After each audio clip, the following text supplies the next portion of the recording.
Hello, I'm Dr. Jim Anderson. It turns out that a CIO doesn't do all that much. I mean, really, they don't do any coding, they don't do any debugging, and they don't solve any network problems. And they certainly don't design next-generation storage solutions.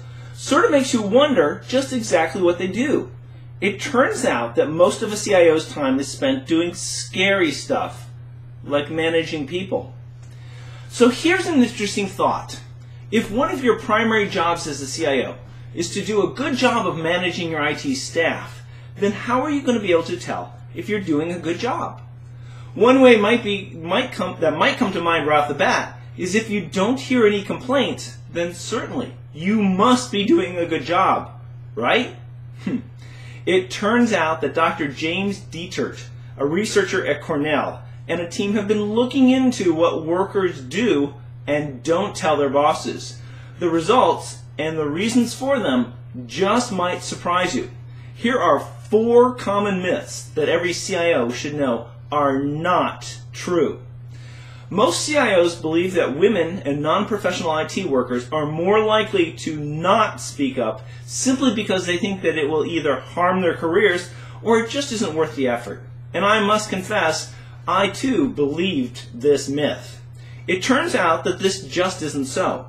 Based on studies that were done by Dr. Detert and his team, it turns out that women and non-professional IT workers are just as likely as professional men to speak up in the workplace.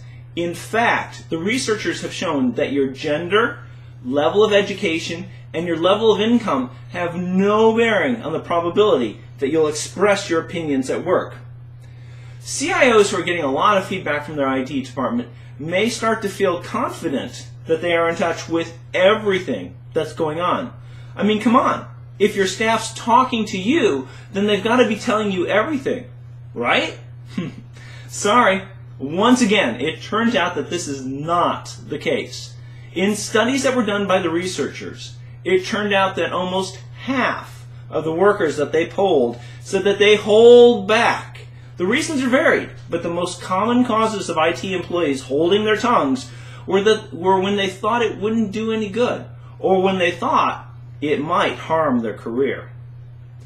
CIOs who have a problem with their staff not talking to them may wonder why. A natural first assumption is that their IT staff, for some reason, doesn't feel safe doing so. For some reason, the thinking goes, they believe that speaking up about an issue will come back to haunt them. Well, guess what? The reasons that your staff might not be talking to you is actually much more boring than that. The number one reason that staff won't tell their boss what's really going on, drum roll please, is simply because they're too busy. They don't want to waste their time. Ouch! That hurts. Finally, you would assume that it would be the big issues that would cause IT workers to hold back. You know, the things that involve actual crimes or unethical things. Oops. Once again, you'd be wrong. The researchers found that IT workers will not speak up on even the smallest of issues. Unfortunately, these are the very issues that a CIO needs to hear about if he or she wants to improve how IT can help the company operate. The technology part of being a CIO is probably easier than the people part. However, you're going to have to be good at both if you want to be a successful CIO. One of the most important things that you'll need to realize is that your best way of identifying issues within the IT department is to get your staff to tell you about them.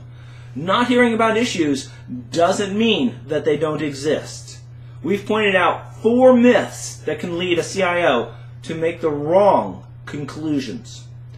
Now that you know that silence doesn't necessarily mean that you don't have any problems, you're ready to take the next step. This means that you've got to go out and form real relationships with your staff so that you'll be able to tell when they're holding back.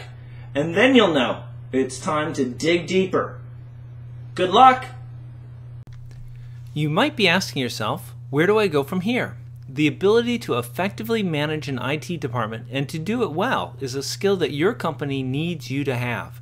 It sure makes sense to invest the time and energy that it takes to become a great CIO. A simple way to start doing this is to sign up for the free The Accidental Successful CIO newsletter.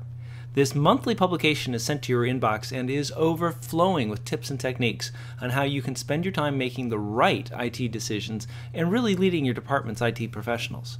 We'll cover how to evaluate new technologies, how to foster relationships with other parts of the business, how to hire the right staff, how to work with the CEO so he understands just how critical IT is to his and the company's success, and we might even cover a few CIO career tips or two.